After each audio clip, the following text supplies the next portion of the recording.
This is a good budget. It really is. Palm Coast City Council held its first budget hearing last night, approving a tentative millage rate of 4.0893 and a proposed $696 million budget for fiscal year 2026. Council members stressed the millage rate represents a reduction from last year, even though the state's trim notices define it as a tax increase. Palm Coast City Councilman Ty Miller. So we're dropping the tax rate by a tenth here because it roughly equals about $1 million of wiggle room that we found in kind of changing priorities, determining where we wanted to focus if we could give some back to the residents. So ultimately, the consensus from the council was to move forward with reducing it a tenth of a mil for the city rate. Council emphasized infrastructure and public safety as top priorities. Palm Coast Vice Mayor Teresa Pontieri. One being water and wastewater infrastructure, two being stormwater infrastructure, and three being public safety. And when I think about what the role of government is, those are what the role of government should be. The tentative budget and millage rate both passed unanimously. A final vote is set for September 24th at City Hall.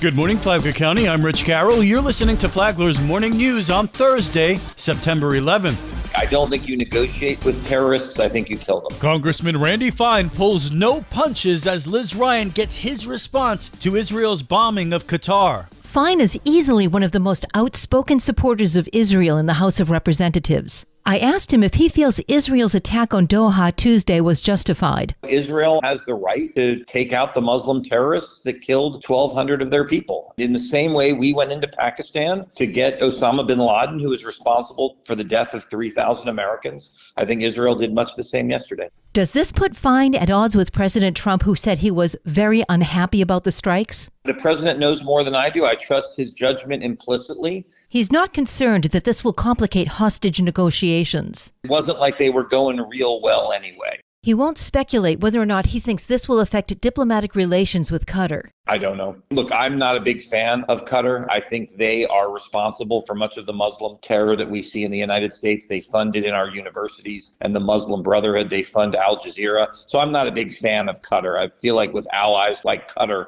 who needs enemies? Israel has ordered the full evacuation of Gaza City. Will the U.S. play any role in relocating the Gazans? I hope not. That's the Gazans' problem. As far as where the residents of Gaza City will end up, don't care. Release the hostages. They enjoy holding hostages so much, they're willing to have their country destroyed. That's their choice. I think we should oblige them in their wishes. But there's a simple solution to the problems in Gaza. They should release the hostages and surrender. That's how wars end. From the WNZF Newsroom, I'm Liz Ryan.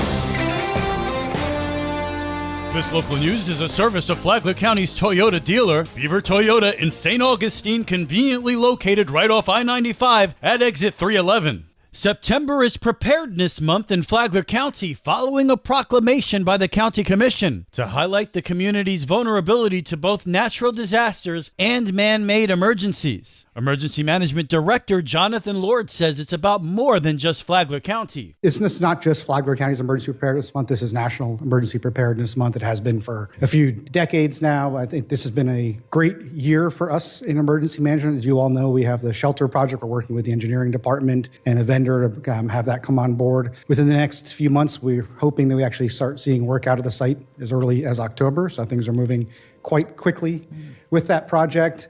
You all saw that we got a new, stronger roof on the EOC, since it is meant to be, I hate to say this, but it's true, it's meant to be that last building standing. So to make that building that much more secure and stronger, particularly during hurricanes, it was great that we were able to get a grant for that as well. Lord notes that while the county has invested in stronger infrastructure, the real focus is on the community. In honor of National Preparedness Month and the fact it's really more about the community and less about us, we're actually kicking off monthly emergency preparedness trainings we're starting as of this month. The new community preparedness workshops will be offered once a month at the EOC, with morning, afternoon, and evening sessions planned to make them accessible to all. Each class provides practical tips, strategies, and resources to keep households safe before, during, and after emergencies. More information and training signups are available at flaglercounty.gov/emergency.